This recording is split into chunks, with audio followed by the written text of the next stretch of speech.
here at work and thinking about that ever popular subject of hell, or hail, as we say in good righteous religion. And all the details aside, in the past I've developed this little thing to try to explain to people why they should at least consider the significance of where their soul will be, if they believe they have a soul. Obviously, gotta believe that first. But if you believe you have a soul, you should consider the significance and the likelihood that it will be somewhere when this life ends. And the illustration I give is that, considering you believe this, you acknowledge it, you have a soul, and the real person of who you are is that soul and not that body. When you look at the body and that it has to, or you have to observe certain rules and laws of nature and, say, traffic, or else that body will suffer great harm. Great harm. I'm not going to get into making other people suffer. Just keep it on you as an individual. Say, for instance, if you decide green means stop, and more importantly, red means go, you are going to suffer. Your body is going to be damaged and may even be destroyed. Now, if that's true, and this body is temporary, and your soul lives on, then that tells me your soul not only is more significant, is actually more substantive than your body. It also, or just by rational conclusion, the soul is much more important, and the consequences are much more serious than the consequences of the body. And we all, I hope, care about the consequences of mistreating our bodies or disobeying the laws of nature, walking off of cliffs, as it were. So, if you can get that in your mind and realize that it is something you should really at least think about, you should think about it and figure out where you stand, so you can come to a conclusion that's true to you and your beliefs, not just willy-nilly whatever, or some smart guy said something, but you personally figure out, what do you want to do about this soul? Do you really want to think about where you are going to be forever? You can get careless with the body, I understand that, and we do. All of us probably have at some point in our lives, some more than others. But you don't want to get careless about that part of you, that real you that's going to live on forever. And another thought I've dealt with from other people and myself, I think this is not unusual, is that the old cliche, how can a loving God torment people in hell forever? I think that's inaccurate. I don't think that's true. But even to just take him tormenting you aside, how can a loving God have constructed a situation whereby you will be tormented forever? How could God do that? Again, I go back to nature. Just observe nature. Look at the way nature is. There is ferociousness. There is brutality. There is mercilessness in the nature of this fallen world. And God came here and gave himself for you. He literally became a human being and gave his life so that he could rise up in eternal life and offer that new eternal life to you forever. This is something we don't get in the physical realm, because the physical realm is a shadow. It's a shadow. It's temporary. And he does something that is eternal, that is unique to anything or anyone. But it's still the world that is a reflection of that reality. There is a great thing called life, physical life. There's also a great thing called eternal life. And there is a not good thing called death. The death that we will all suffer in this world.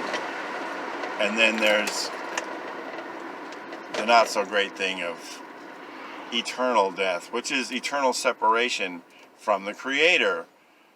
Now, how could that not be? And if we are just to use our senses, to just look around and observe, doesn't nature inform us that we should care about these things, that we should figure these things out? That if I am not careful, or I play around and get careless, my physical body can be severely harmed or destroyed. Shouldn't I consider the possibility that that could happen to my eternal soul? And that if the Eternal One was willing to give himself for me, that I should consider that, and that's a significant thing, worthy of my thoughts. In other words, given what I've already said, that it only follows that your soul, the eternal part of you, the real you, is more significant than your body, and you care about your body, and you take care of your body. And it only makes sense to take care of your soul and really think about it. Does it also make sense that there would be a certain risk factor associated with that reality? The reality of having heaven offered to you, the eternal bliss of being in the presence of the Creator of all things, that it would only follow that there would be some risk involved with that. That yes, you did not ask to be made or created, and that is something that you might get some insight into who you are just by how you feel about that. Wow, I didn't ask to be made. Oh my goodness, I exist. That's amazing. That's awesome. That's wonderful. Or, hey man, I didn't ask to be born. Hey, that's a point of view that you can choose to have, and I may be wrong. You can prove all day that I'm wrong, that it's just a chemical makeup, or your parents, or whatever. So be it.